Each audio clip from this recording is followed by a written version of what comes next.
On episode 32 of Winning the Moment, we have Marcus Zitting. He is the founder and creator of Atlas Homes, some of the most incredible custom home builds you will see in Southern Utah.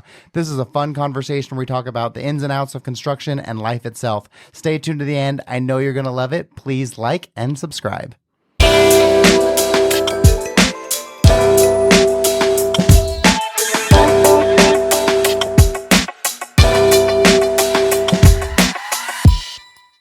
Wherever you are and however you are listening, thank you so much for being back with us on another episode of Winning the Moment. Today, we've got a friend of mine, Marcus Zitting. He is the founder and creator of Atlas Homes. They are custom home builders and developers here in Southern Utah. And Marcus has a great story, and I'm excited to share more about it today. Marcus, thanks for being here. Cody, thanks for having me. And the great thing about Marcus is he always comes bearing gifts. And so today, we've got a Macallan Sherry Oak Cask Scotch. Normally not a Scotch guy, but this one is actually really good. So thank you for bringing that. I did have to put some ice in mine. Cheers. Thanks so much for being here. It's a Friday, so this is wonderful. Mm-hmm. It's a good day to do a podcast because you can have a I know. and drink with it. It is nice. Don't feel like you're cheating on your It's kind of nice in the afternoon too, because that normally I do them in the morning. So this is nice. So Marcus, it's kind of an open question, but tell the audience a little bit about yourself. Just a blue-collar worker that grew up in a small town and started a business. My first business I started when I was 23. What was it? Flooring specifically. Okay. Yeah, I just did flooring. Had a partner in that business, and then Were you doing any kind of flooring or like tile? Like what were tile, hardwood, Okay. LVP, pretty much anything that you could put on the floor we were doing.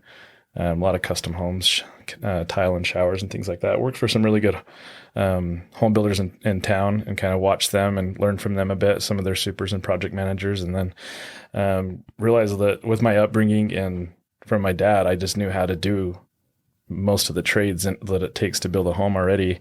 So if I could just figure out the business side of it, then why not just do it? And that's when I started Atlas Homes when I was 25. Okay, so you did flooring for 2 years and then created Atlas. Yep. Mm-hmm. So what was the first home you did for Atlas? What kind of home was it? They were the first community I did under the Atlas brand was actually not super like the traditional look that I have now. Everyone kind of my signature look now is more of a modern home. Yeah. But the first development that I did was just very standard Santa Fe traditional St. George homes. Okay. But what that showed me was how to, they were pretty cost effective homes. And so that was good to to learn at that stage and then work from there. And then later kind of decided I need to bring a look to St. George that is new and fresh to get kind of a niche market and customer, but also learn how to get that look in a cost effective environment. So I can capture more customers. So when you were 25, what year was that? Ooh. Well, I'm 31 now, so. Okay, so 6 years ago. Mm-hmm. Okay. So then that was a pretty good time then, right? In construction. Yeah, it was a great time to get in and had a couple good opportunities right out of the gate and learned from a developer from Australia who I still work with today. His name's Igor. And he kind of helped mentor me and get me in with a few banks in town. Cache Valley was kind of the first people to take a Cache Valley is great. They are willing to take risks on local business owners. Like when we were going through the Cliff Rose thing, and a bank we'd worked with for 30 years said no. Cache Valley was who came in and saved the day. So I have a special place in my heart for them. Very similar story. I went to a couple different banks. And they just said, you're too. It's the same story. Yeah. When you try to get your first credit card, you don't have credit. It's like, well, yeah, I'm trying to get a credit card. Yeah, right. Like, how do I build credit if I can't get one? And it's the same story. We can't give you a builder line of credit because you're too young and we don't see how you've performed with one so far. Yeah. And I went to 3 or 4 different banks and kind of got the same story. And then I already knew Russ with working with Igor from the first development that I did. And Igor kind of vouched for me and Russ over at the Tabernacle. Okay. Shout out to Russ. But yeah, he was the first person to say, yeah, let's give it a shot. Was willing to bet on you. Yeah. That's awesome. So what house that you've built are you most proud of? There's a couple that stand out in a few different ways, but the really challenging ones that let you finish up, you have to really stretch your creativity and be as resourceful as you can. When those ones are finally done, you can kind of look back and say, okay, I'm proud of how that turned out. But There's one at Copper Rock that they use for one of their model homes that is. Was that the one that was in the epic. parade? Yeah. That's the one I was thinking of. That house was Yeah. incredible. That's a pretty epic home. And then, What'd that one end up selling for? I don't know. I know that they tried to list it a couple different times. The last time I heard they had it listed at 4.1. Okay, that's what I thought. For some reason, I thought it was like 4 million. Yeah. I don't know if it sold or if they still have it in their rental pool. I'm not positive on that. Is all that out there zoned for vacation rentals? As far as I know, yeah. Yeah, because even all the custom homes that are kind of on the east side of that main road, those have all been rentals at 1.2. Yeah, that's right. So I know Hurricane's very friendly with that type of zone. They got so much space. You know, Hurricane's the biggest city in Utah? Yeah, they have the biggest room for growth. Yeah. And they have better water situations from what I understand. Are you doing any of those homes out on that water thing out there? Like where they built that? The wakeboarding. Yeah. Yeah. Are you doing anything out there? As far as I know, that's Immaculate Homes has that. I don't know if you know Kyle or Jason. It's amazing though what they built. Like that thing's crazy. It is. And didn't they crazy. sell the lots for $1 million? Some of those lots are $1 million. Talk about build it and they'll come, because they just picked the middle of nowhere, built something awesome, and then charged a premium for the land. Pretty wild. I mean, especially with like the water situation that we have now. I know that's all, they're recycling the water, but you still have evaporation that you have to account for. And that's why Desert Color's not doing any more lagoons. And even though I think they could do it, there's like an aquifer right there, and same thing like you said, reusable water. And Desert Color actually runs all of the community's irrigation all through secondary water. Like it's not tied to your culinary, right? So they really are water efficient. But I think it was the perception of the lagoons is why they didn't do it. Not that they couldn't, but that then people are like, what are you doing having these huge swimming pools in the desert, Right. They're probably getting some bad absolutely. PR from that. I'm sure some people are pretty upset though, because I'm sure they bought or I was disappointed, right? Yeah. But I mean, the lagoon's so big that it's like I've never been to the lagoon and been like, man, it's too crowded. I need more. I need a bigger lagoon. Pretty lucky to just have the one. So I think it's fine. And maybe down the road they'll do more. I'm sure they will, especially once they get the reuse water more dialed in St. George. Yeah, I think that you'll see that down the road. Yeah, hopefully we get some more wet years too. That'll help. Well, I think we're supposed to have like, I don't know much about weather, but they said that this is supposed to be like an El Nino winter, which like every 5 years, like it dumps snow. And last year we had record snow. So if we can have even a better winter this year, because like Lake Powell it was raising like a foot a day. Yeah, for a while there it was. Yeah. So if we can get another big winter like that, then that'll make a big difference. I hope so. I follow a page called Powder Buoy on Instagram. Have you ever heard of them? They have some weather buoys out in the Pacific Ocean. And interesting. When they get certain size of surge waves that hit those, then they can predict how much snow we're going to get like 2 weeks out. That's fascinating. Their accuracy is incredible. The University of Utah is actually the ones that put the buoys out there. Weather's wild, for them to be able to predict that stuff. They're really good. Like I look at that every time I have a trip planned to northern Utah. Are you a snowboarder or anything? I used to be. I used to be a big snowboarder. I would go 2 or 3 times a weekend when I was in my early 20s. Just like going up to Bryan Head, or yeah, I actually was. I did ski patrol. So no I was way. an EMT, and so I'd go up there and do the. You were an EMT? Uh huh. Yeah, all kinds of stories. Yeah. Right out of high school. Well, actually, I was in high school, but I took firefighting in basic EMT, and so did wildland firefighting for 2 summers, and then in the winter I would go up there and snowboard. It didn't pay much; it was all volunteer, but they would just give you. You got to be in the mountain. Yeah. So you would work for half a day, and then you would go turn in your coat and your radio, and then you get a snowboard for free. So I did that for a couple. And remind me, where'd you go to high school? El Capitan, which is the public school out in Colorado City. Okay. What was your graduating class? So that we had 2 high schools that I went to school with everyone in that class. But, by the time we graduated, it was 2 different separated. But I think in total it was close to, 120, maybe 130. Well, that's not actually that small. It's bigger than I would have thought, because I think mine was like 300. So just in El Cap, I think by the time we graduated, it was maybe 30 or 40. Oh, wow. Okay. So, and your dad was in construction. Zitting Construction is your dad, right? Was your dad's company? That's right. And what made you decide to create your own and not just like go and follow that legacy? Well, there's a couple of factors. One, him and I didn't see eye to eye religiously. And so that kind of created a pretty big wedge in our relationship in my late teens, early 20s. When did that start? Like how old were you? Probably 14. Okay. 13 maybe. Like I remember getting the ordained with the priesthood, and like how they kind of like talk you up to that point in your life how it's supposed to be this special thing that you're gonna, you know, Yeah. feel the certain way. And I remember sitting there at 12, which is, you know, a pretty young age, but I just remember I was like, this is it, huh? As because you were told your whole life it's going to be this like undeniable, amazing thing, and you're like, it feels the same. I'm like, pretty sure all that felt like was someone messing my hair up, but interesting. anyways, from there on, I just kept seeing too many holes in the cheese, you know. Yeah. Smoking guns, they say in Mormonism, right? Yeah. Anyways, that was kind of the start of it, but he was also very clear, and I think rightfully so. He's very clear that, you know, he wasn't ever going to hand anything to me for free. Sure. Which is better, right? Which maybe he could have later on, and you know, later on, if I would have worked for it. Yeah, I think that would have. Like if you would have stuck around and been a part of the company for a long time. But he made it very clear at a young age that there wasn't going to be any type of a handout. So, which I'm glad he was that way. Yeah. Then that helped me go forge my own path. But that was something that, he had partners as well. He had some brothers that were partners in it. Okay. And I thought, you know, maybe he does pass on to me in the future. I'm still going to be working with, you know, partners. It's not going to be yours. Right. So I just decided to go do my own thing. And I'm glad I did, because I mean, I might wake up every morning and not have as much as I could have, but what I do have is mine. I earned it. Yeah. Something different about that. Yeah. It's something that I earned and went out and took on by myself. You know what I mean? Yeah. Because I want to say, I think I remember hearing a statistic that like every building that's vertical past a certain point, like Zitting Construction, at least in Utah, has been a part of that project, right? They've got a very, now they have a very niche market of what they do, but it's a lot of multifamily apartments and townhomes. Okay.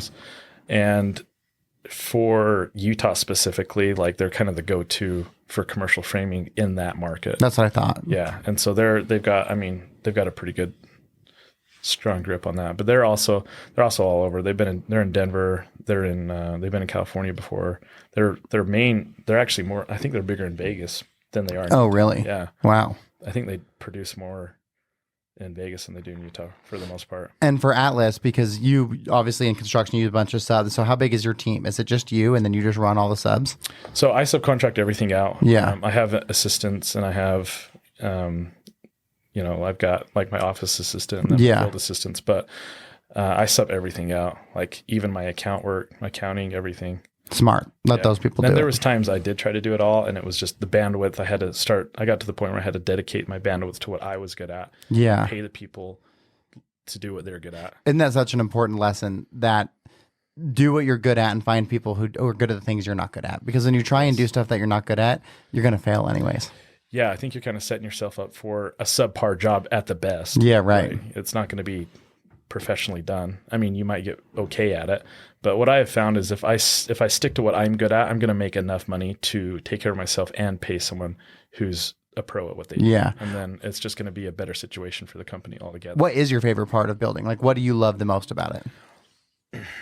I mean, obviously the goal is to have like a happy client at the end that says, wow, this is incredible. You built me an amazing home, and they're all happy. But as far as the favorite process for me is probably the creative process. I really like, I mean, the whole idea of being a custom builder, is taking what someone else's dream or ideas are in their head and making a tangible product out of that, which is, there's a lot in between. Do you do the plans and stuff? Mm-hmm. You do. Yeah, That's I'm a design builder. So I'm not an actual engineer, but I work with them. Just like me with clients' finances. I'm not an accountant, but I'm going to get it all done for you. Yeah, and I've done enough of it now. I do a lot of my own draft work and stuff. Yeah, I can get in, you know, on Bluebeam or AutoCAD or whatever the different programs I have, and kind of do like rough sketches of floor plans and stuff, and then get it dialed in, and then send it off to a draftsman or an engineer to get their side of it done. And then I actually outsource my renderings to a company in Ukraine, actually. Oh, wow. And they do a phenomenal job. It's amazing what they can do with renderings now. Yeah, I think Ukraine specifically is really good with digital stuff. They're really good at that, with editing, video photo editing, or renderings. So I'm just going to ask you about that process. Because I was thinking about when we went through it with Meg, like when we sat down with the designer and are kind of going through the floor plans, like, and you have an idea, the client, of like what you want, but then the designer's like, well, like, I hear what you're saying, but for resale and for all these things, like, here's the reasons you don't want to do that. How do you handle that process? Do you give them that pushback or direction if they want something that, you know, like, absolutely, this is going to make it more challenging for you? Yeah, it's a great question. And sometimes that is a little bit of a conundrum because, you're usually dealing with two different people. You're dealing with the wife, the husband. Yeah. But I typically just ask them, I almost have an interview with them. Because I don't take on every client that comes to me. Sure. I take on people I want to work with, one, and two, people that I think will fit good with what I do. Sure. And some specific questions that I ask them is, are you going to be selling this home in the near future? So should we be designing it with that in mind to make sure that you guys are getting the most out of your equity when you go to sell it? And if the answer is yes, then okay, we need to make sure that we've got X amount of bathrooms with X amount of bedrooms, and we got to make sure we got a certain amount of garage space. Try to put an RV garage in. There's just certain things that are going to. Is the master on a main floor one of those things too? Not. Yes and no. I mean, it kind of just depends on your buyer, right? Yeah. So the idea of reselling your home is making it appealing to as many people as possible, as many eyeballs as possible. So most people don't want to hike up the stairs to go to their master bedroom. So putting it on the ground floor is more desirable for sure. Yeah. I don't think that's as much of a deal breaker as some of the other things though. Like the bathrooms and the garages and bathroom and bedroom configurations. And then the garage space is so key in Southern Utah. I think a lot of people everyone's got toys. Yeah. And it's your cheapest. I mean, the amount of money that you put into garage square footage versus what it sells for, it's pretty much the best bang. So you're saying best return is, that makes sense. Best ROI is, for me, what I have found is garage space and panic rooms or storage rooms, because there's so little that goes into them as far as fixtures and finishes. Yeah. Like the expensive stuff, right. Cabinetry and things like that.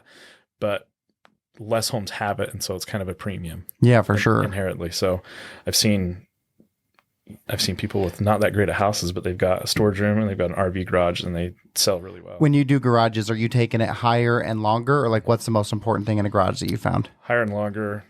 Everyone's at least got a trailer. A lot of people have a boat. So, and a lot of people have RVs. And so I try to check the box off for any of those three situations. Where do you build most of your homes now? Are you up above Middleton? Is that where most of yours are? There's some up there. Kind of been slowing down up there. The lots haven't been selling as much. Just finished one up there though recently, 2 months ago. But got some stuff going out in Tonawin and then Dixie Springs, and then hopefully Copper Rock here soon once the new development's done. Is that the other entrance that you see, like when you're driving? If you're going to the golf course, it's on the right, and it's like all already really nice and everything. Yeah, so they have two entrances. The one that you're familiar with is on the east side, which is where you go to the golf course. Yeah. But the one they call it North Slope, but it's on the north side, and that's more of their entry-level homes. Oh, okay. So I've been building a lot of their entry-level homes out there, and all their really nice custom stuff is closer to the golf course. How's the building been? Has it slowed down with like the stuff going on in the economy and things like that? It's been strange. I mean, obviously the interest rates have impacted who can build and for how much they can build for. Yeah. So, but new builds have special rates now, right? Like you get like a 5% on a new build. Kind of depends on your lender. Yeah. People are getting creative though. Lenders are getting creative. Builders are getting creative with the incentives that they're offering. So it kind of depends on who you build with. That's, the bigger builders can offer some pretty good incentives. Like, people like D.R. Horton and those huge builders, the big guys, that have some serious cash. My clients typically don't have loans or don't need a loan, or if they do have a loan, it's usually not for the full amount. Oh, okay. Or at least they have their lot paid for. Are you doing like second homes for a lot of people, or? I haven't built too many first homes for people. Oh, wow. In fact, I don't know if I've built, at least with the modern, since I kind of rebranded and been doing the like the Copper Rock style home. Yeah, I don't think I've built a first home for anybody since that point. So it's usually all second home, retirement home, or man, that's amazing. Home. Yeah, and I think St. George has a larger market for that than most cities. Oh, for sure. Obviously, because it's a golf destination and climate and all those things. So I see a fair amount of that for sure. What do you think the future of St. George's growth is? Like, do you feel like we're still going to continue to climb? I think so. I mean, it all kind of depends on water. That seems to be like the big elephant in the room for Southern Utah, but I think that it's a desirable place to live. I think the new city council has gotten a little bit more progressive and a little bit more lax on the building restrictions and the speed in which they're letting out permits and things like that, and different just community amenities. They're allowing more bars and things like that. So how big of an issue is the water really? Do you know? Like they say it's an issue, but they've always said it's an issue. I mean, I'm just a dumb builder. So like my outlook on it is we pay $11,000 every time we pay a permit to the water conservation fee. Oh, wow. Every permit. Right. And so, you look at say like a townhome project where you got, 150 doors in that project. They're paying some serious money to a water Oh, I didn't know conservation. that. That's Yeah. fascinating. And they've got a big, nice building up on the hill. And I don't super see nice where, building. I don't see where that money's going. Yeah. Because I would love to see, I would love to go take a tour, because I'm just saying this out of ignorance, but I just don't see where that money's going to. They've been saying, it's to go to the pipeline to Lake Powell. It's just been, a rumor for the last 25 years. Right. It's just hit roadblock after roadblock. And they just keep collecting this money. No new reservoirs have been built since, Sand Hollow. And how long ago was that? Oh, man. It's got to be like 20 years or more, right? 20 years, yeah. And I think that they should build another reservoir along with some other conservative. You know what? They are on off of I-15 when you're going north. Oh, they're doing one in Tokerville. Yeah, yep. And then they're supposed to do one in Warner Valley, which is behind Long Valley on your way to Sand Hollow on the Southern Parkway. It's just not done yet. Yeah. But it's kind of it's discouraging when we get like a bunch of wet years with where we have excess water and those reservoirs aren't built. Yeah, for but sure. We've been putting all this money into having them get built. Yeah, we missed it last year. Big opportunity. Missed it big time. So I don't know. I would love someone who was smarter than me or that was worked at the water conservation place to take me through what they do. It'd be interesting to see their finances. Yeah, it would be because they're one of my clients, Robert McFarland with 435.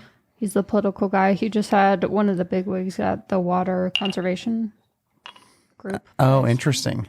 That one goes up like Tuesday. So if really? you care to listen to it. Do you have any nuggets for us?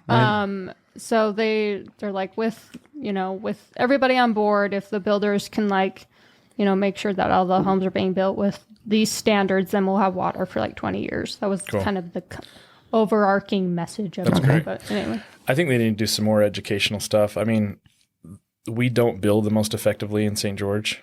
And there's a lot of things that we could do to be more efficient. What would that look like? What are the things that we don't do well? I mean, they just this year, they've kind of tightened up on the equipment that we use for like our HVAC systems. The ratings on that have to be better. But as far as like insulation, most homes are 2x4 construction on the exterior walls with minimal insulation. Yeah. Some volume builders don't even use foam with their stucco. So you're getting 3.5 inches to 4 inches of thermal break, and that's it. I think the standard should be 2x6 walls, foam for sure. And so 2x6 means it's 2 inches thicker then? You have two more inches of possible insulation. And then, higher rated insulation. But we should be putting reuse water to every new home. I know that I think they have that out in Desert Color. Yeah, they're the first ones. It's funny because our neighbors, like most communities, aren't that way. It's all just culinary grade water, right? So when they did their pool, the pool people just tapped into the line thinking like, oh geez, this is it, and their pool turned green because it was all the sex. So they had to jackhammer it up. Oh, no. And so then when that happened, we were building ours, and I was like, shit. Do not. And then, so here's my house, my driveway's here, the pool's over here, and my culinary water's on this side. And I was like, oh shit. If they didn't, they knew we were going to have a pool, but if they didn't do it right, there was going to be no way to tap into that water. So I'm thinking everything's ruined. But thank God they put a conduit underneath the driveway. So we were able to run it over. Yeah. But when I first found out, I was like, oh my I'm going to have to jackhammer all the driveway. And that's going to be at my expense. I'm like, oh, it would have been terrible. But yeah, so Desert Color, I think, is the first community in southern Utah that's actually done that. That's what I've heard. And Vegas has been doing this for a long time. Phoenix has been doing it for a long time. I think Vegas has been doing it since the 60s. Wow. Vegas is the most efficient water reuse city in America, as far as I know. Wow, that's fascinating. You go down to Vegas and it makes no sense. Yeah, right. In the middle of they're relying on the same water system that we are, and Phoenix, and way bigger. They're way bigger. You see all the day clubs, all the fountains and stuff they have there. It makes no sense, but it's all reuse water. They're very good at recycling and reusing their water. Wow, that's so interesting. I will say that we lived in our older house for a bunch of years. That house was built probably, I think, in 1990, maybe the one we lived at before our new house now. And it's fascinating to see the difference in the energy efficiency of the new house, just the way that it heats and cools and what it can stay at. It's fascinating, just coming from an older house to that, how well it does. Yeah, and we could do much better. The construction of homes on the East Coast and the northern climates are far superior than what we built in this climate. Oh, I believe it. Oh, and my framer sucked. Like I got like the B squad. Yeah. So there was Was it built during COVID? You probably got the D squad. Yeah. Oh yeah, dude. I got like the Z squad. It was so bad. It was so I had the same type of house as this one on the corner, and those framers, they were from Colorado City Framers. They were like the best ones. They framed it in like, I don't know, 8 days. Yeah. It took mine 2 months. Oh no. And like even now, there's like parts where you can see like like, and they put my dog door in and they put it on, like if this is the floor, they just put the dog door on the floor. And I was like, my dog has legs. He's not a caterpillar. Like it can't be on the ground. And then like we paid for the inserts in the shower, which is absurd. You even have to pay for that. It's like 2 pieces of wood, but so we paid like, so the shampoo can actually sit inside of a thing, Yeah. and they put those at about 2 feet up. And I was like, what, you guys? Like, I'm not a builder. I don't know anything. But I do know that, like, no one wants their shampoo down there. Definitely like, not. it just goes right here where your arm is, That's funny. And I know that dogs have legs. Like, come on. They were so bad. And so ours was so delayed. And that sucked, too, because that ended up costing me, because it took longer. Then I got into, like, the price increase. So my house, from when we signed the papers to the end, increased $100,000 Wow. Just in cost? in cost. COVID was a bad time. I mean, I built, barely missed it, because if I was just a little bit earlier, I could have at least saved like the last 50. And then we had bought a lot on the bench in Little Valley, and I didn't know it at the time, but I was going to build a house out there. I could have built that house, sold it, made a bunch of money, and still moved into my desert color house had I just known what it was going to be. That was so unpredictable. I mean, I got caught in the same mess, and I'm a builder. I Yeah. built my house, and That's right. when I got started on construction, my rate was locked in at 2.5, Yeah. and my budget was X. And then by the time I was done with it, I was over 100,000 plus, and Wow. and my rate had doubled That's in terrible. just an 8-month period, right? Because I built my house pretty quickly, Yeah.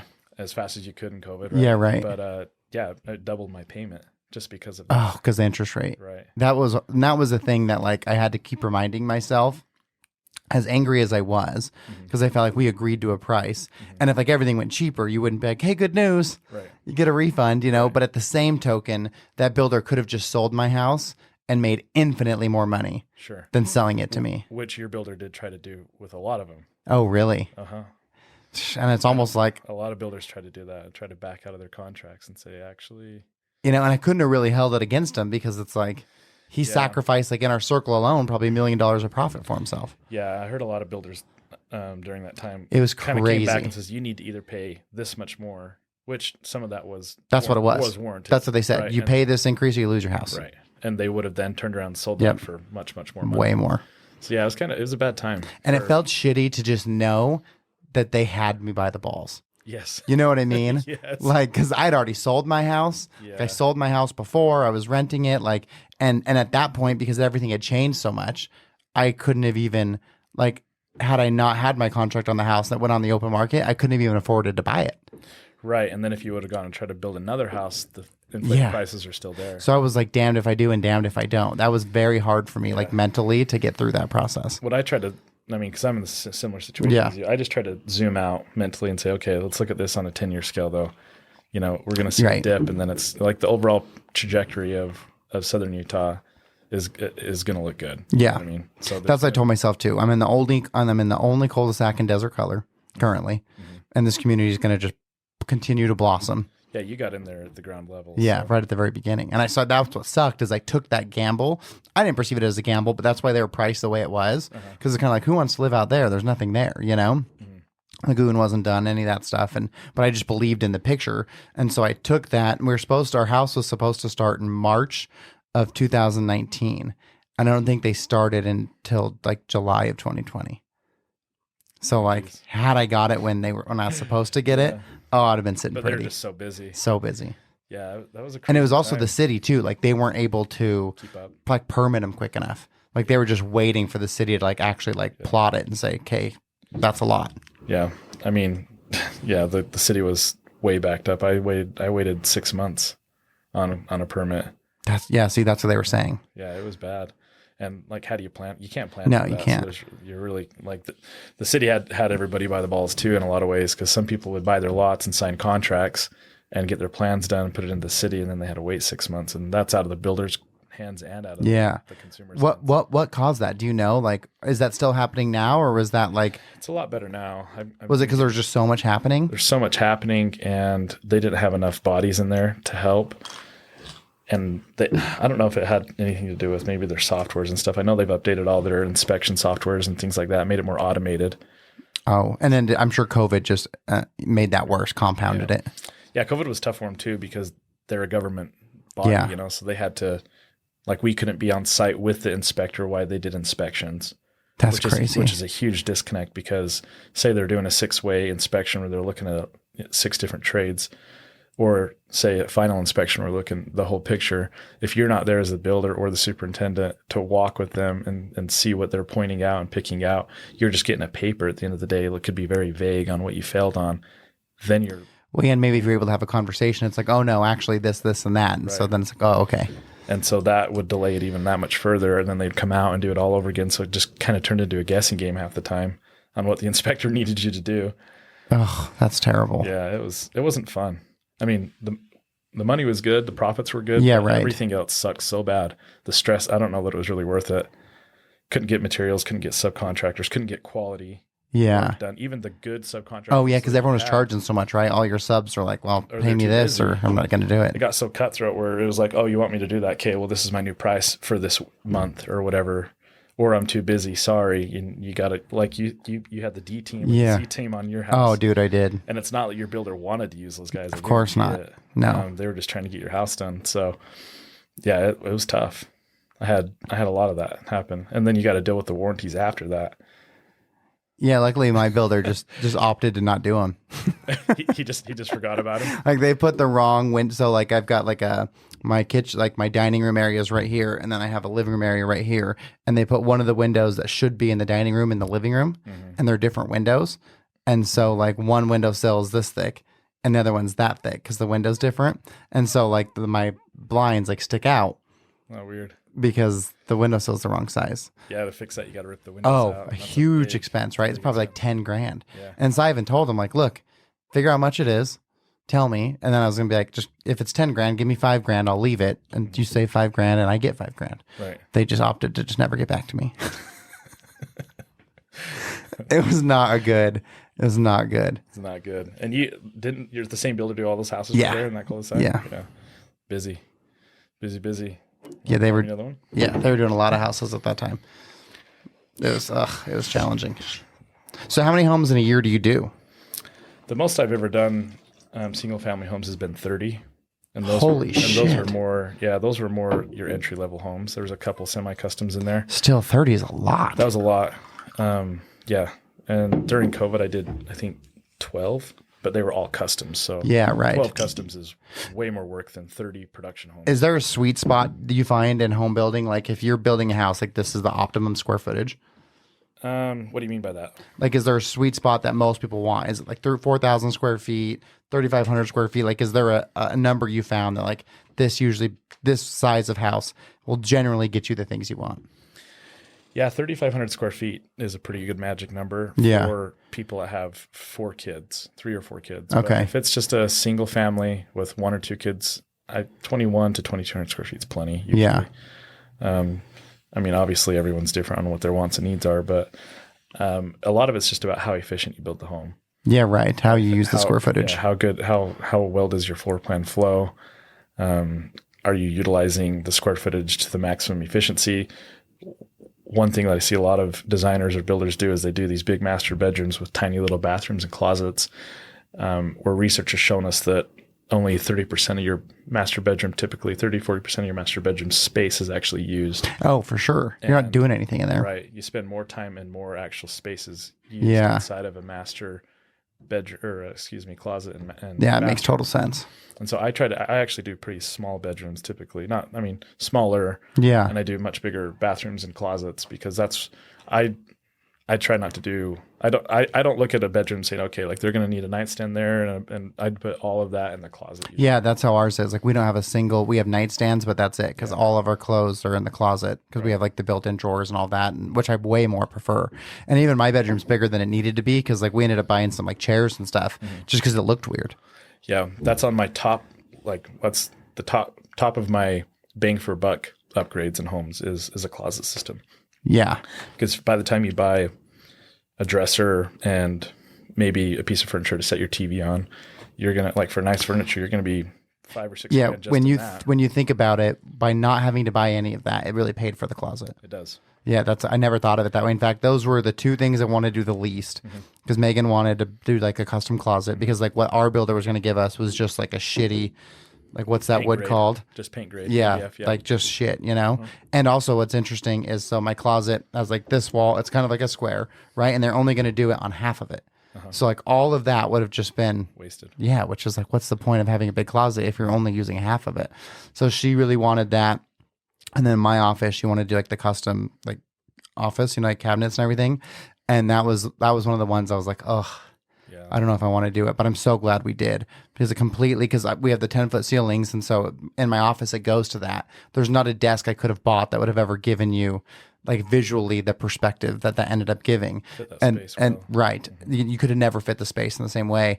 And then to your point, to replace that furniture anyways, like what I would have ended up spending on a desk probably is not all that different than what that was. And now that's there forever, and it creates more resale. And it's also, when you come in my home, my front door, it's right to your right. So it's really the first thing you see in the house, you know? So Yeah, it's a centerpiece. And I have had people say, oh, well, I don't get to take this with me when I move. And, you know, you just answered that. It just increases your value of the home when you resell it. Yeah. You're not going to take it with you. Like, and realistically, what are the odds you take the desk with you anyways? Because unless it fits perfectly in the new space, Right. and who wants to move a desk? That's the worst thing to move ever. Yeah. You know. So I was like, because I'm so cheap and conservative, I was like, 6-foot doors are fine. And Megan's like, no, like we cannot. And because with the 10-foot ceiling, she's like, that's going to look so stupid. It'll look like and a I was house, like, yeah. but we had so many doors in our house. I think we had like 28 doors or something like that. And so like the difference between the 6-foot door and the 8-foot door, I'm like, $5,000 for 2 feet of door. Yeah. Like I don't see it. Seems absurd. Yeah. Yeah, you know, like I just don't see it. But luckily, thank goodness for Megan, because the house, You were right. the It would have house, looked absolutely terrible. it would have not turned out good if I would have done it my way. And then like even in our shower too, she wanted to do the tile. Like I can't remember. There's a name for it in the tile. Like it's like Herringbone. Yep, herringbone. She wanted that, and I was like, I don't know. She was right. Everything she said, great. she was right. Yeah. And even taking like our kitchen cabinets to the ceiling too. I was like, I don't think we need to do that. 10-foot ceiling. Yeah. Yeah.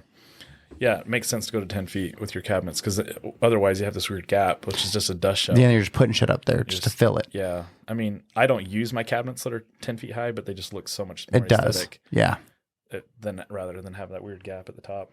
Yeah, all the decisions she made, I'm so glad that she did. And I'm glad that I was the one making the decision. So if you're listening to this and you're building a home, let your wife decide. You know? Like, Careful. It's expensive, but yeah. don't be cheap, because every single thing that she decided, all that value at some point in time is going to come back. Yes, absolutely. I mean, whether you sell it or you get to enjoy it for X amount of years. Yeah, and I do enjoy it more because it just looks it turned out so good. That's definitely a point a lot of people don't, especially husbands, they don't get that. And I think women do understand that more. Yeah. Is how long are you going to enjoy this feature? How long, what value, put a value to that. Yeah. It's hard to quantify it, but you are going to get a lot of value and it's going to serve you well for X amount of years. Because she did the bigger island too, which I was like, I don't think that's necessary. So glad that we did that, built in like a wet bar, all of those things. And really it's like, that's her domain anyways. Like the kitchen is her space. The bathroom is more her space. So it's like made sense to let her have those. Yeah. Make him happy, man. She's going to spend a lot of time there. Yeah. My wife's, I'm home like 20% of my time or something. Well, and that was the other thing too. Some of the really inexpensive things that I did that made me really happy is like putting outlets for the TV. So it's just right behind the TV. Like just that tiny little decision. ahead. So I don't have to like run a cable, or even, I don't even have to have anything underneath the TV because it looks good. And like in our upstairs and our loft, I put one on this wall and on that wall so I could have 2 different games going at once. And it's like, that was inexpensive. It was like $50 for the outlet. But my enjoyment is and it looks good. infinite. Yeah, I love it. You know, cheaper than art. Do you have like is that where you watch all your games? Is that Yeah. in your loft? You have a couple TVs up there? Yeah. Yeah, I love it. And so it's like all of those things. I mean, all in all, I'm so glad that we did the house. That was a hard thing for me to do too, just being conservative. It's like our other house was only 983 square feet.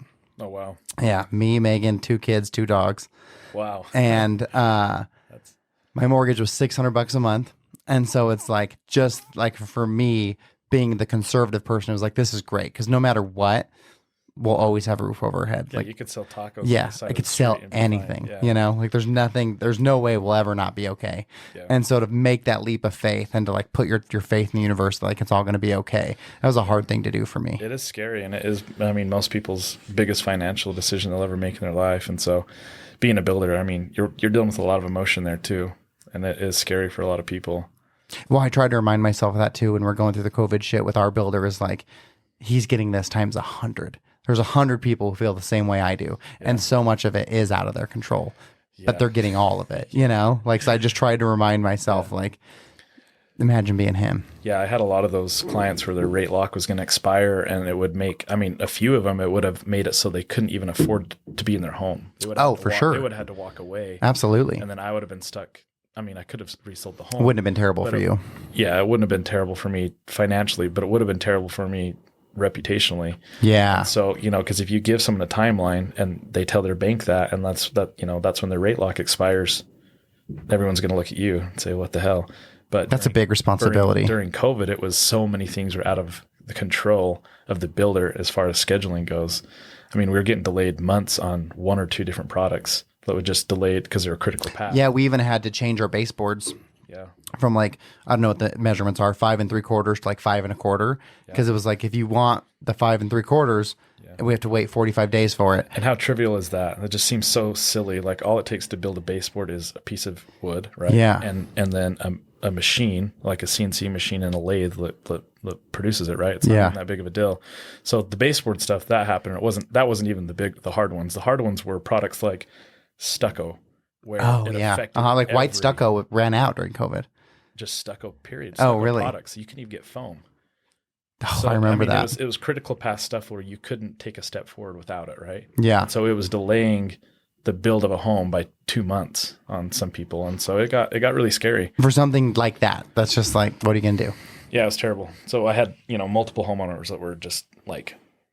How were your stressed homeowners? out. Did they understand that like that was out of your control? Yeah, I mean, they understood that like things were like it was unprecedented times, and I was under a lot of stress. But at the same time, like I want my house. like they're looking at you. Yeah. Way, like what are we going to do to fix it? Luckily, I was able to get everybody in before the rate lock expired. Barely.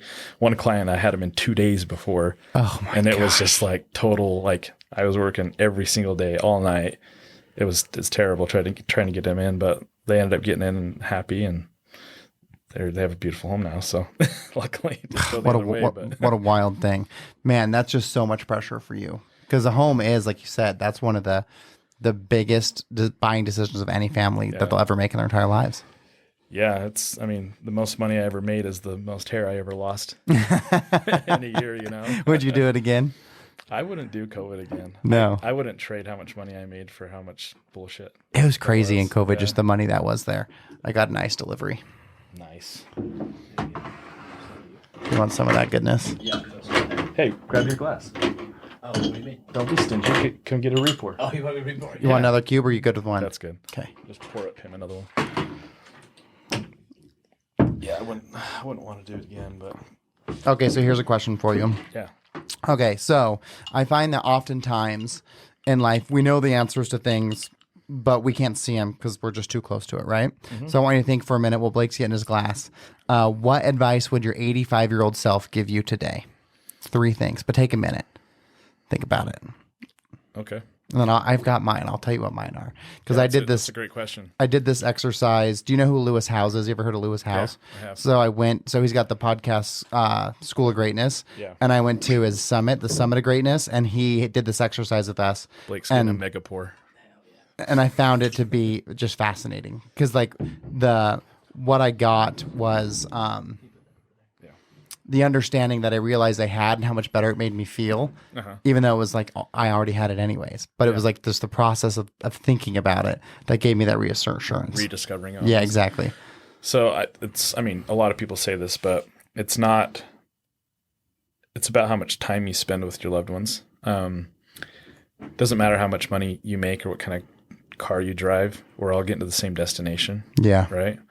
I mean, aside from if you believe if you're going to hell or heaven, but at least we're all getting to a deathbed at some point, right? Yeah, we all, die. That's definitive. That's the end goal to everyone's journey. And I would say slow down. Like I'm a pretty fast person in the context of growth and getting stuff done. I'm very ambitious and have a lot of energy. Drives Ashley nuts sometimes. Has your son changed that for you at all? He has a lot. Yeah. It's funny you asked me that question because I've been reevaluating that a lot in my life lately, because now like my work day kind of ends at like 4 because I'm just in such a rush to get home and spend time with my son. Yeah, well, because it's limited, right? Because if he goes to bed, depending when he goes to bed, 'cause like we have a pretty good system where we alternate on like bedtime duties, right? So like if Ashley makes dinner, I'll clean up and clean the house while she, gets ready for bed. And then the next day we'll switch on. Oh, that's on great. The cleanup part, right? And That's so awesome. She'll clean up while I get him ready for bed and put him down for bed and stuff. And I really value that time, or even just the time while she's cooking dinner, I get to like hang out with him and actually play with him.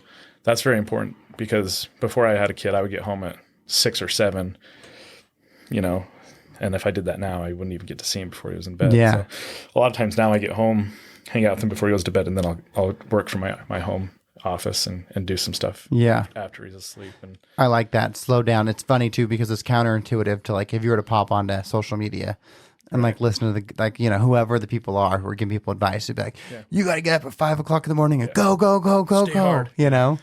I think that advice applied to me when I was 21. There's a time, right? And I know I've listened to most of your podcasts. I know that you talk a lot about like, okay, I've kind of made it. Yeah. And like I feel like recently in my life, I've kind of got to that point where I've hit all my financial goals that I set for myself in business class in high school. Yeah. But now it's like, enjoy it. Like my Ashley always has to remind me of that. It's like, you've done it. Like now just sit back and kind of enjoy some of the stuff that you've gone out and done. And I do think it's so important to take the time to appreciate what you have because nothing's guaranteed anyways, right? Like who knows what's going to happen. Maybe we don't have water for 20 years. Maybe we only have it for 4, and there's no new houses, like you just don't know, or heaven forbid something happens. So it's like, what's the point of doing anything if you don't get the opportunity to enjoy it? Absolutely. So yeah, that would be one of the things, just slow down. So more time with loved ones, slow down. What else do you got? That's 2, huh?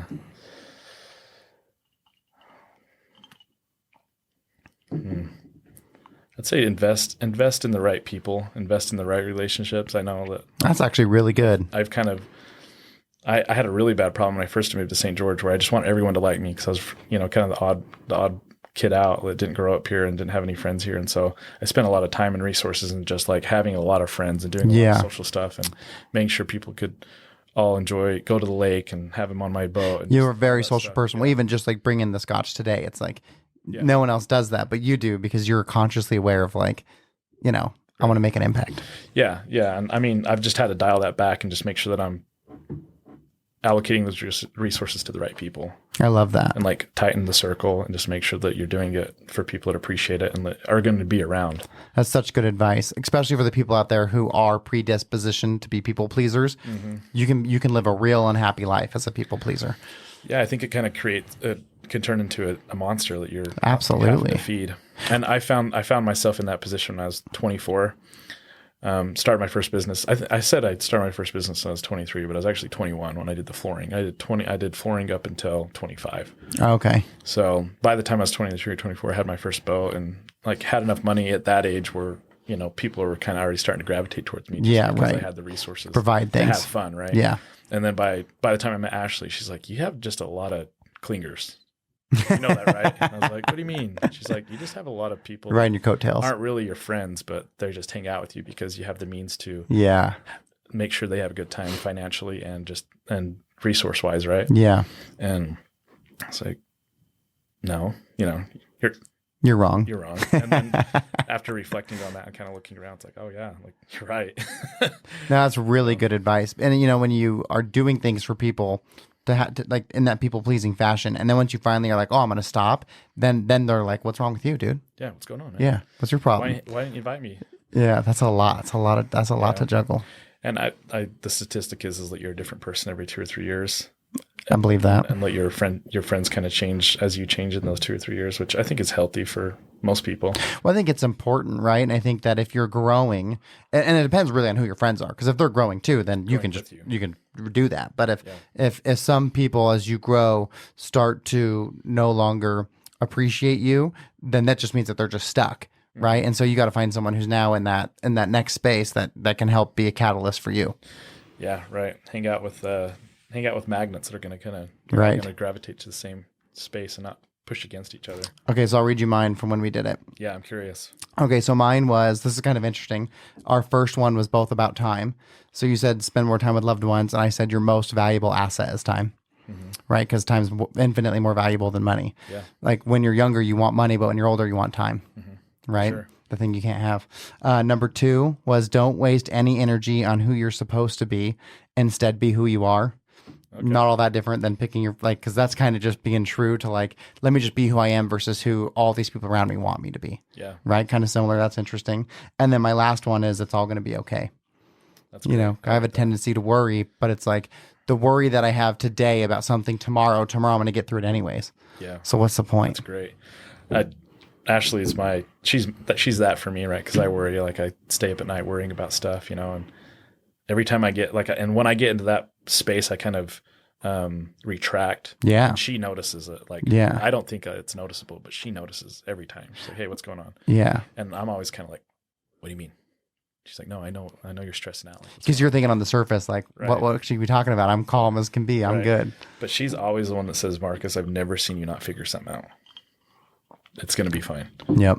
But, you know, she doesn't see like all the internal workings to get to the end. Yeah. goal. All That's she fine. sees is like, she sees a bunch of puzzle pieces. She leaves and comes back and the puzzle's done. She's like, Right. you got it. But Yeah. she doesn't know that it was like chaos to get Right. that puzzle Yeah. done. But she's definitely been like that check for me. So it's good. It's important to have that realization because at the end of the day, it is going to be okay. No matter what you're going through, whatever terrible thing you think you're dealing with, you are going to get through it. And then once you get through it with enough time, you're going to look back and be like, oh, it's fine. Yeah. And having that confidence is awesome. Yeah. And she's always reminding me that I have that. Like, That's what's so important I have about the having a confidence partner. of, okay, I can figure this out. Yeah. I've been through worse. I'm going to probably go through worse in the future. Yeah.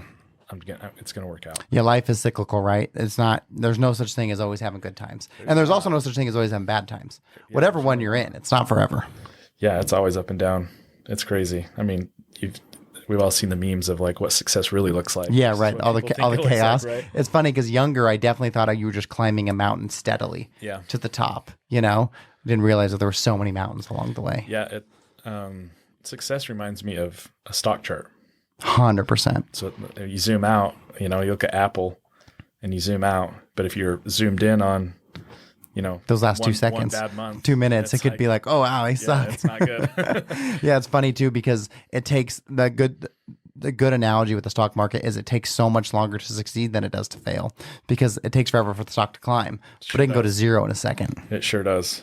Yeah, I've dabbled in stocks for the last couple of years and made a lot of good money during COVID. But yeah, it can be quite Yeah, it's a COVID fast ride down. COVID was awesome. I was like, I thought I was an investing genius. I was Right. like, I can't miss. I can't lose. Yeah, I was like, everything was in the green. I got so bad. I bought cartoon pictures of whales. Like I.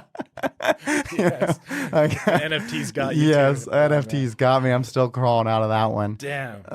That one got me good. I mean, I'm an idiot, but luckily I did not see I didn't see that one didn't get me. I didn't see it either. Just all my friends were like, "You're an idiot, dude. Not These doing whales, this, like, yeah. what's wrong with you?" That reminded me, like, because I was the kid in school, is like Pokemon cards, bro. Really? Yeah, You're an right. idiot, Uh-huh. you know? But like that's what NFTs reminded me of. It's the same thing. like It's just that, digital. right? But like if you look at Pokemon cards now, those same nerdy ass kids, dude, are sitting on a couple hundred No grand kidding. of cards. You know? I know. It's crazy. So like I kept thinking like, okay, is NFTs like the next Pokemon card? Should I not miss this train? That was kind of where I was at with And it. then I got looking into like the security of them and stuff. I was like, yeah, dude, there's way smarter hackers out there than me. Like I'm not even a hacker. I'm an idiot. Yeah. There's dudes out there way smarter. Are going to be able to get. Well, this that's what I off me thought too. somehow. And even now, like, because even when we bought the NFTs, AI wasn't available to the public like it is today. But now I could just ask AI to make me make one. you one, right. You know what I mean? In a second, I could unveil my 50 NFTs. You Right, know, one of exactly. 50. Yeah, I got my ass kicked on cryptos for sure. Yeah, that Bitcoins sucked. and stuff. In fact, I remember I bought some crypto, and we had a friend who was like pretty good at it, really good at it. And so I had $5,000. I was like, all right, what should I get? And he told me, and I was like, sweet. Yeah. I just bought a hot tub. So I was like, once it gets to 10 grand, I'm going to sell it because then I'll pay it for the hot tub. Awesome. Gets to 10 grand. I remember being in that loft I just talked about. I show Megan. I say, look, we got it. Got her 10 grand. Hot Probably tub, took let's go. 30 days, maybe, you know? She goes, why do you always do that? I was like, what do you mean? She's like, you're just too conservative. Just let it ride. And I was like, you think? She's like, yeah. Like, Forget about it. Yeah. just do it. Now today it's worth like $1,700. Yeah, and Bitcoin's coming back. I mean, I believe in the technology. Of I do too. cryptocurrency. Yeah, I believe in the fundamentals of it. well, and one that's got you utility, right? If it's just like a meme coin, you are ultimately just gambling. So to get our cartoon whales, we had to buy Solana, and that was the crypto that bought the whales. And luckily, that's on like a comeback. good. So like when we bought them, Sol was like 100. Now it's at like 60, but it got down to like $9. Oh, wow. So I'm slowly climbing back up, almost whole. It doesn't even matter how much you lose, but when you see that you're in the red 90% on any investment, you're like, Well, and then Breck told me to hurts buy so bad. Rivian stock. yeah. And I was like, you think? He was like, yeah, dude. Like, get it. I was like, how much? He's like, $5,000. I was like, all right. So I bought $5,000 of Rivian stock at like $175 a share. Today it's at like $17. Wow. So that's a long hold. I made some good money on a few, but then there was a few like new startups that I invested in, like Nikola, which was doing like the hydrogen. Oh, yeah. electric. Yep. I bought them right before their CEO went and bought a new jet and bought a new mansion in Puerto Rico and like basically drained the money, drained the stockholders' cash right. and spent it all. So I have a stock, and I won't sell it because it's worth like $30 Yeah. out of my initial couple grand that I Yeah, put in. right. But I refuse to sell it because I'm like, I'm going to get $30. Yeah. What's the point? But seeing like how far in the red I am on that stock just eats at me every I know. day I that stopped look looking at it. I like closed it. I wouldn't open it. I've been more active now because everything's been rallying pretty Yeah. Yeah. It's actually been a really good year. I just bought more. That's what sucked is with Rivian. It was like, I'm now forced to just buy more of it Right. because I got to get my dollar cost average down, And so like, I just could, That's only get you by the balls. I just continued to buy more and more. It's like now my average cost per share is like only $17. So it's like better, but so it's bringing your ouch margin yeah, down a little bit. exactly. Yep. So that's what I'm doing now. Okay. So next question for you. What is your purpose? Don't feel like you got to rush it either because it takes a minute. I like to ask this because I That's a find big question. it's a big question. big It's question. hard to answer. It's usually a couple layers below. And I just became a speaker with this thing called Vistage. And so I took this group through a workshop. And what I realized is that we usually as humans can only really succeed when it's tied to a purpose. Because if it's something short filled or not like innately deep inside of us, it's hard to stick to it. Like, so for me, if it was like, oh, I want to lose weight, but I don't really have a purpose. It's just like, I think because I'm supposed to, I won't do it. But if it's like, oh, for my health, like to be able to run around with my kids, I got to do this. Right. Now that purpose is deeper, the odds of me succeeding are higher. So I'm curious if you even know what yours is or if you have something that you're working towards. I'll say I don't know if it's my total life purpose. I don't know if anyone totally knows. Well, what I think that it could be changes too. And I think it could change. But ever since I was pretty young, I've always been a bit of a protector and provider of many people.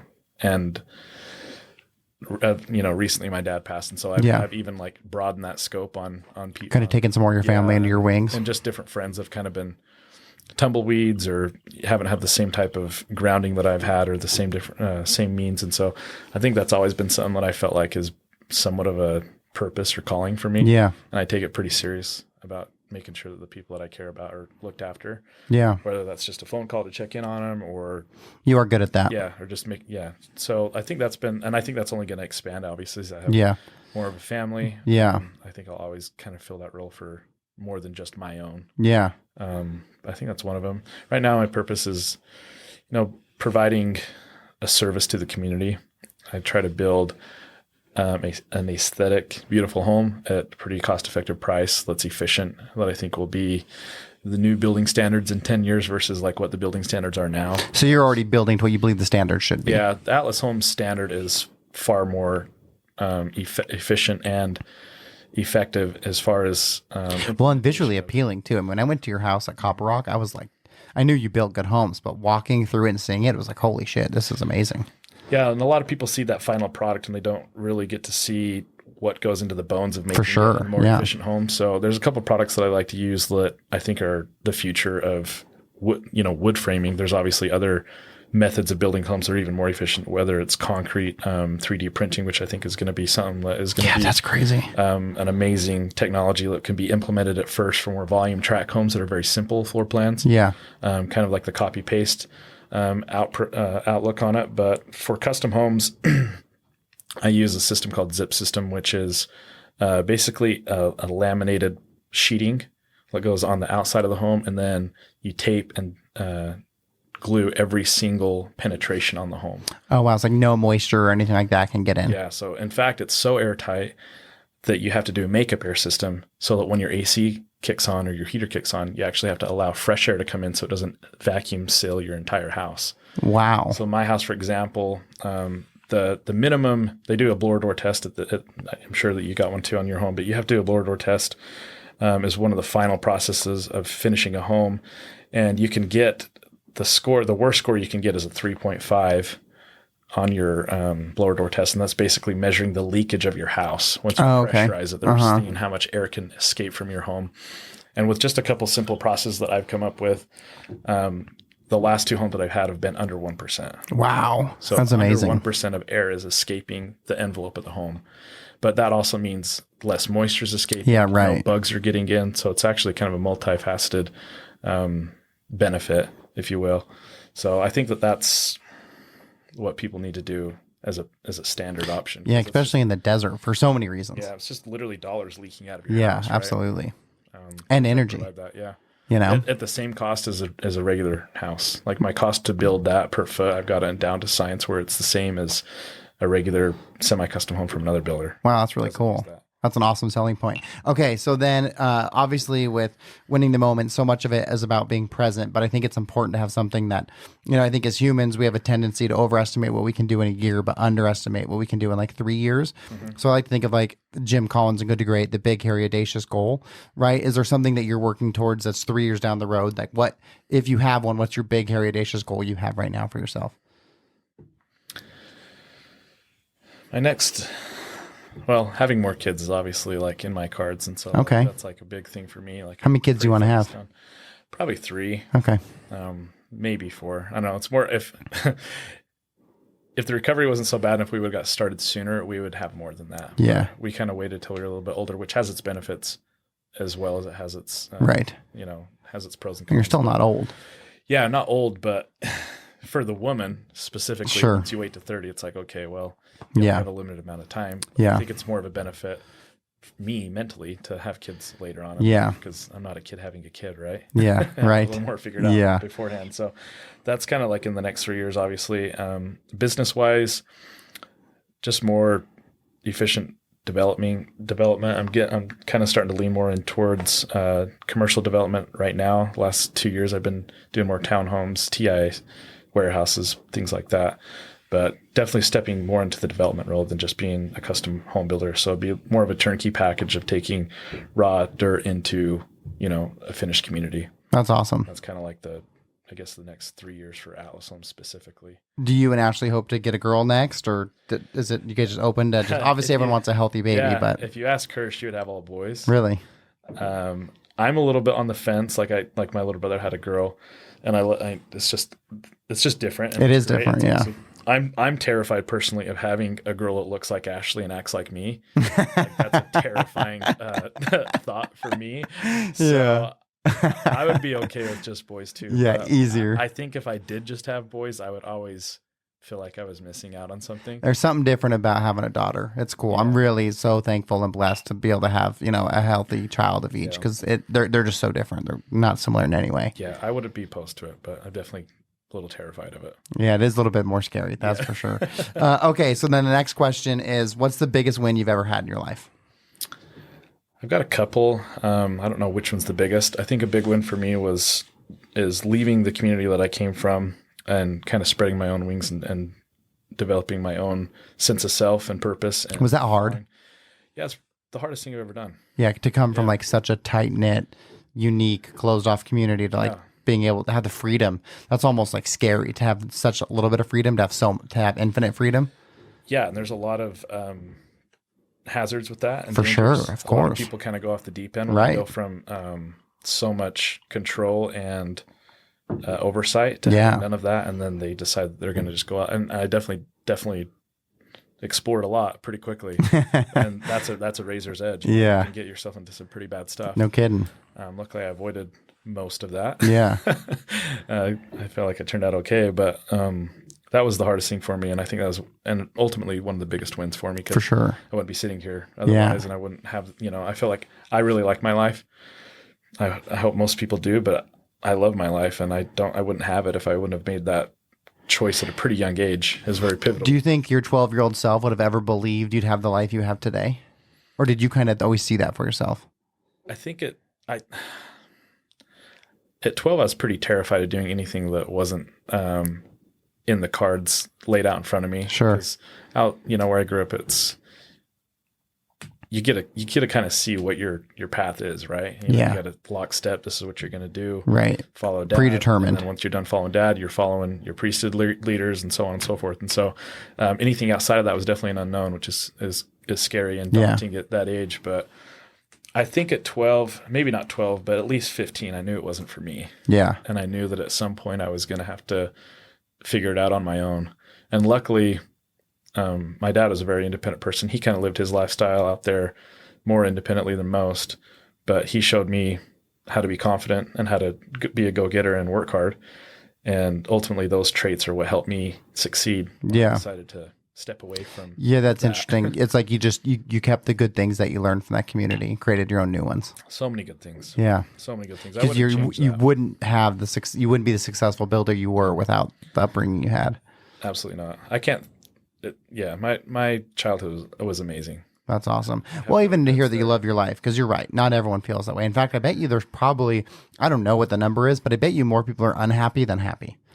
Yeah. Today. Which is sad right for me. now. And I think that, the magic number is like 2016. Everything since 2016 has been downhill for what a lot of people say on the internet. But there has been a shift socially, it seems like, in the last couple of years, where things have just, the distrust for the government's gotten worse, the distrust for the different, just like the overall sentiment of things is like system, not good, versus the system good. is like loaded against the common person, it seems like, right? And we're all just trying to make it work, right? And survive. And I think that's become more and more of a gap in recent years then you've got people like yourself who love your life, so you're predetermined to see the good. Yeah. And so then the gap is getting wider because you're seeing the good, and so you're following the good, and the people who are like everything sucks, you see what you want to see, and so that gap is just widening. Yeah, right. And so it's creating more of a problem because it's almost the haves and have-nots have a wider gap than they've ever had because whatever you believe is real. Yeah. And like I think part of living a happy life is maybe narrowing your bandwidth to not scoop in all the bad stuff. Being conscious of what you intake. Yeah, because you can go down all kinds of rabbit holes that are going to make you discouraged. And I think it's smart to be educated and know that things aren't what they seem. But I try to keep my balance a little bit focused on what I can do, what I can fix, and what I have control over. I remember during COVID, I deleted Reddit because it was like just so toxic. I was like, I got to just get rid of this thing. Yeah, like, I got rid of Facebook during the Trump and Hillary campaign. Yeah. I couldn't take it because I felt like the civil war amongst my friends. For sure. And I was like, this is toxic. This is terrible. Yeah. And I had my, I voted who I voted for, but I just couldn't believe like how nasty it was getting. Yeah. And so I got rid of Facebook at that time. And then, I got rid of Twitter, during the Biden campaign. Like there's just been different times where I've had to just turn it off altogether. Yeah. For sure. No, I totally get that. I think it's smart too. And I think you're right to say, don't be uneducated, but be cautious of what you choose to intake, Yeah, absolutely. I mean, you don't want to be just a blind, ignorant sheep through everything. I think it's our duty as citizens and humans to be educated so that you can't be deceived. Right. Yeah. I saw that firsthand. Yeah. In the right. Yeah. You understand that at a deeper level. People, at least in the Warren Jeffs group, they want people as uneducated as possible. Right. They pulled their kids out of school. They said, don't get on the internet. We don't even want you to have cell phones that have the internet on them. No social media. They wanted to keep everyone as narrow-minded as they could so that they can control the narrative. And you can see how dangerous that can get.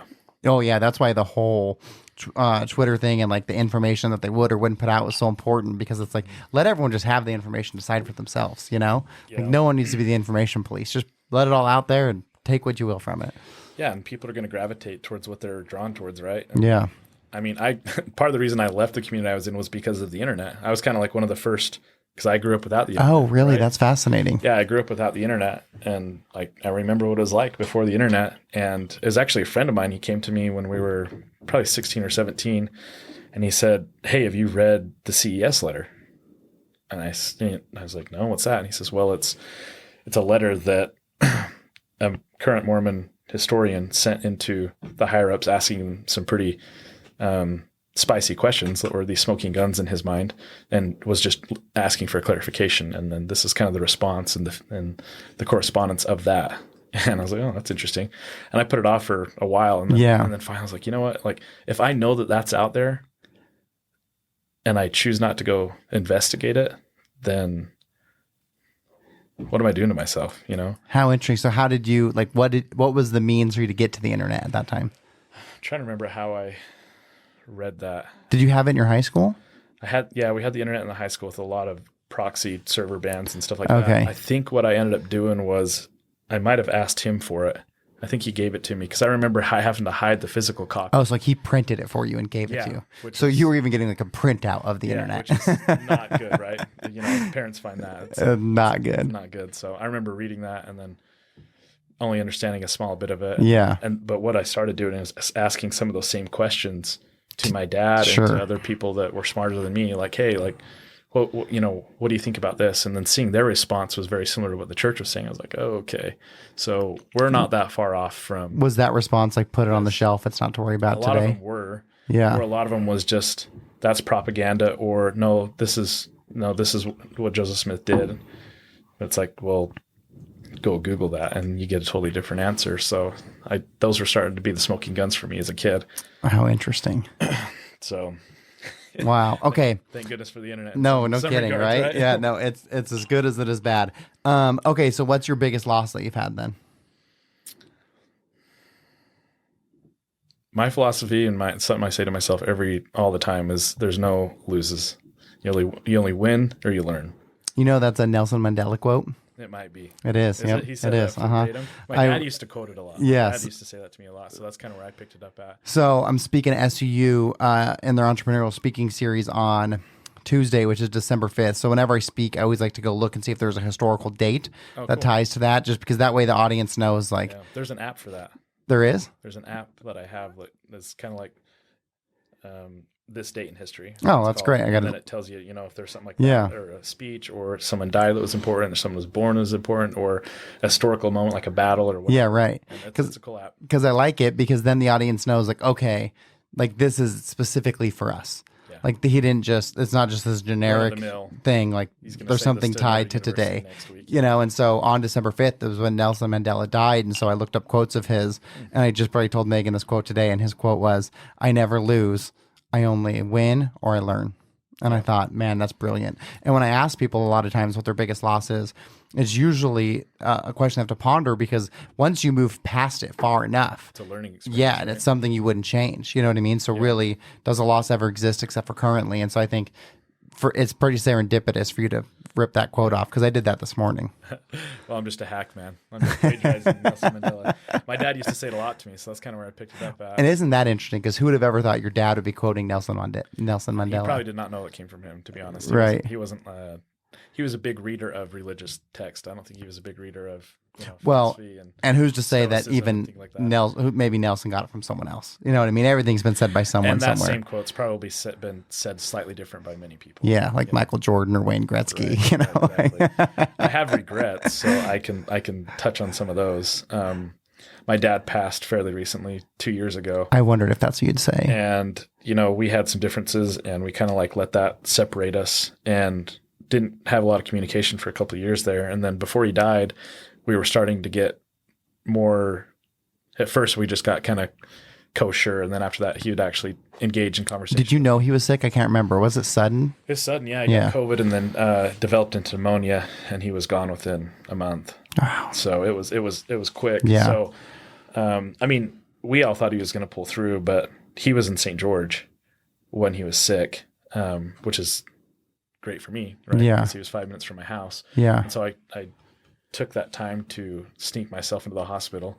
I had to bribe Oh. some nurses because during COVID, it was Yeah, locked you couldn't down. visit, right? They had they had security guards at the elevators and stuff. It was pretty locked down. Luckily, I had enough friends that worked there. Yeah. I said, hey, like, how's the best way to get in there? I says, well, there's one of two things. You can try to bribe. So I tried to bribe the first time. They shot that down. And then I noticed when I was doing that, though, that there was a DoorDash person that was going up and around and through just the stairs instead of the elevator. And he was delivering food to the nurses upstairs.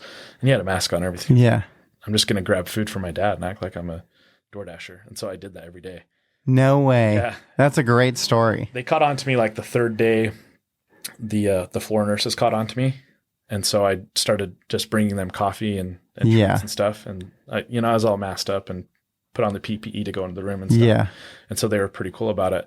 But the people down on like the actual security on the first floor they were really strict.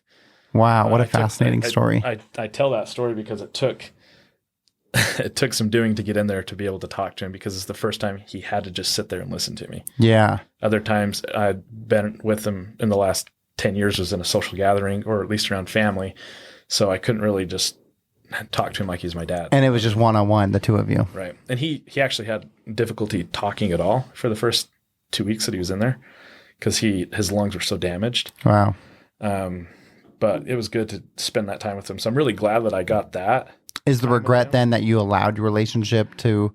The regret, I mean, part of it, he like most apologies, we both felt like we needed to apologize, right? Sure. My regret is that I just didn't apologize sooner. Yeah. Whether he did or not, it doesn't matter at this point, right? Yeah. Now that he's gone. So I wish that I just would have been the bigger person sooner to mend that relationship, so I would have had more time to, because he was an awesome person. Business-wise, could have learned a lot more from him. Yeah. But just as a dad too. So that's probably my biggest regret recently Yeah. that I can think of. I'm sure That's a great answer, there's though. worse ones. That's... I'm sure there's worse regrets that I forgot. That one's probably more valuable. Okay, then remind me. I know you ordered the book, but did you read Winning the Moment? I did. And Wow. I actually meant to bring it so you could sign it, but I read it so long ago. It's like already Yeah. shuffled away in my bookcase. Okay. Because we postponed this Yeah, right. podcast a couple times. So I actually want to bring it back, or I'll come track you down. Yeah. I wanted to get the hardbound book. I actually got the I don't have a hard copy yet. So you don't? no, because they say you should produce a paper for... Yeah, it's just paperback. I feel like mine looks different than that one. Really? They say you should produce paperback first. In fact, they say you should do it as like 3 different launches because then that's better strategically. But my publisher wanted $1,500 to like do the hardcover, and it's like that's no one's gonna care, you know? Yeah, on your next book. Yeah, on the next one, that's what I'll do. But yeah, I enjoyed it. It's so cool it was so cool for me to like read a book that I knew the author. As It's a friend. different. It's cool. Yeah. I was like, wow, that's awesome. 'Cause I could feel you through the book. Right? I love Like, that. I could see that it was like you that actually said that. Yeah, I like to hear the feedback of people who actually know me, that they like hear me as they're reading it. Yeah, it felt genuine, and it was short and sweet. You know, Yeah. I have a hard time sticking with a book that's 32 hours on Audible or Yeah, right. super long. So that was perfect for my attention span. I wanted to be digestible. My goal was close to 200 pages, but under, because that's a book that's not too intimidating. Yeah, it was great for my attention span. So I was able to pick it up and do it pretty quickly. Well, I really appreciate you reading it. Yeah. Okay, well then that brings us to our last question, and that is, how do you define success? I'm a little bit prepared for this question because I listened to your other podcast, but lately that's shifted. When I was younger, it was all about hitting my financial goals, Yeah. and traveling the world was a big one for me.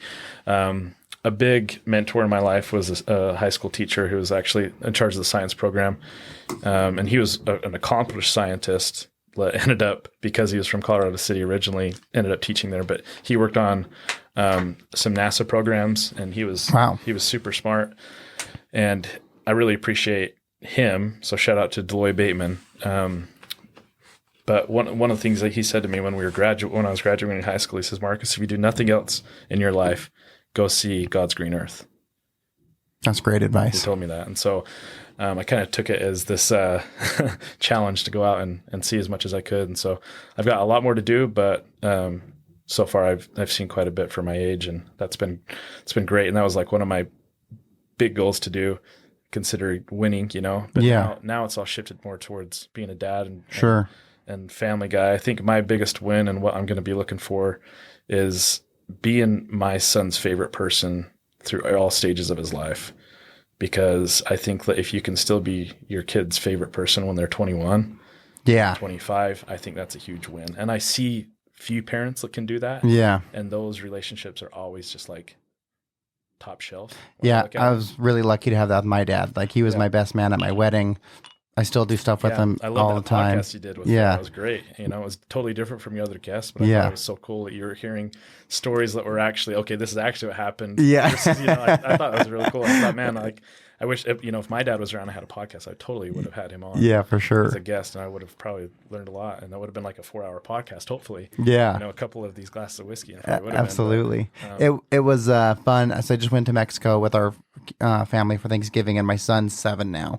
And so this was the first vacation where like I was his friend. Yeah. Right? Like him and I, we were just hanging out the whole time, playing football in the pool, playing down at the beach, like playing like this bouncy game, playing foosball, playing ping pong, because he's old enough now to like articulate what he wants and be able to somewhat play those games. And so it was a really cool experience to be like, man, I was his best friend on this trip. That's awesome. Like not just his dad. And I was remember that one. Oh yeah, and I asked him, I was like, am I your best friend? And he was like, no.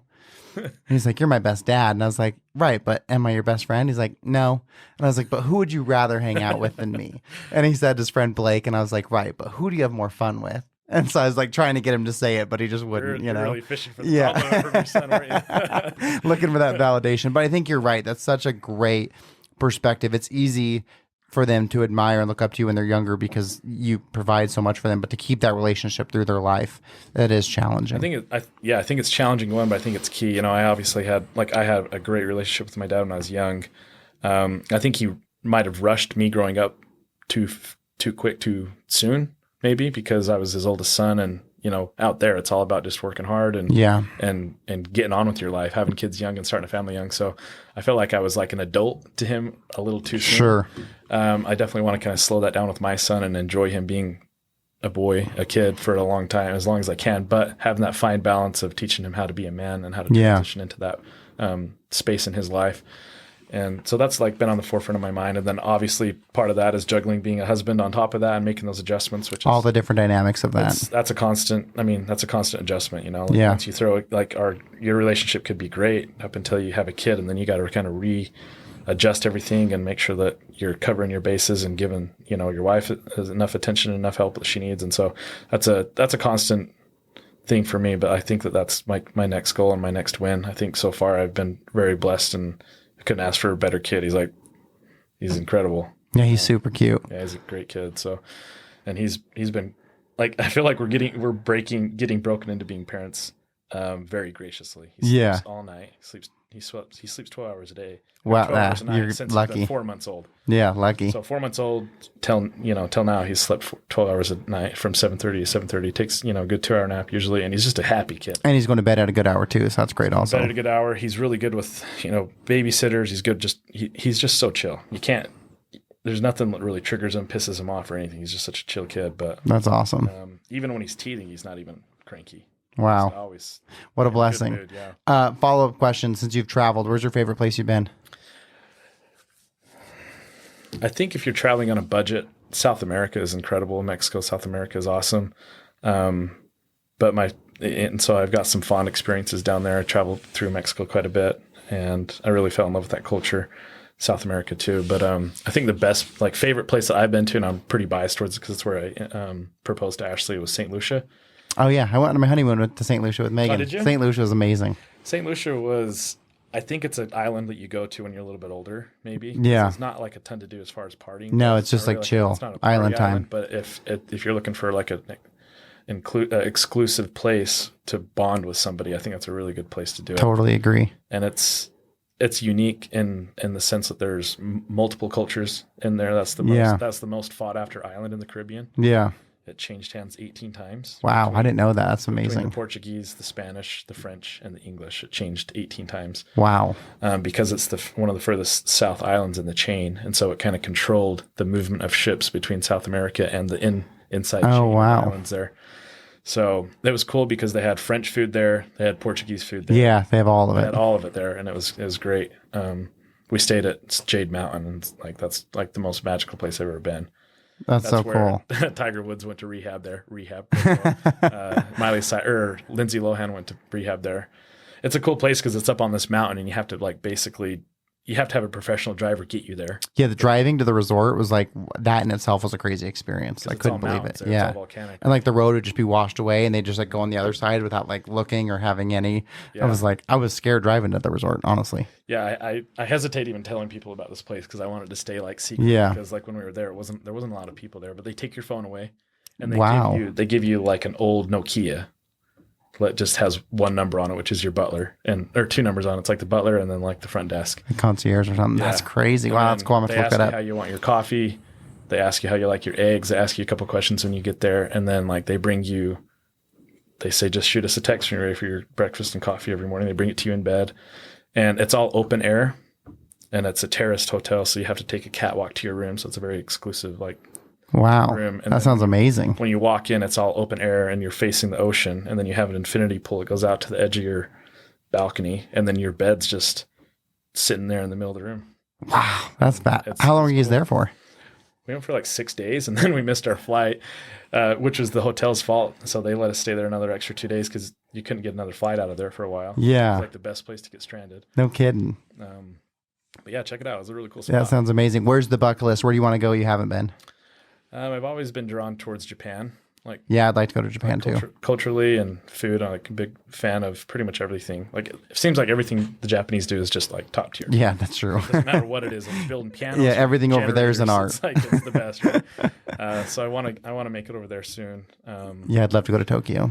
We were going to get married in Iceland. I remember that. But Yeah. because of COVID, it made it pretty tricky. So I want to get up there soon. I'm pretty into my genealogy and history and stuff. So I'm gonna like go back to where some of my ancestors are from and check that. That's cool. My little brother's been back there to Finland and down through like Poland into Switzerland. So I want to kind of make that trip too. Yeah, I think it's such good advice to get out and see things. Yeah. You know. And Ashley's from Germany, so we want to make it over there too. So there's a lot of places on my bucket list, but Tokyo or Japan is probably some of the top. Up at the top. Yeah. That's awesome. Okay, well, anything you want to leave the listeners with? What's the best way for them to contact you if they want a custom home or if they just want to hear more about your story? What's the best way to reach out to you? If you, in regards to building or questions for that, then we've got an atlasbuilthomes.com is our website. There's some contact information there and catalog and kind of different a portfolio of the different builds that we've done.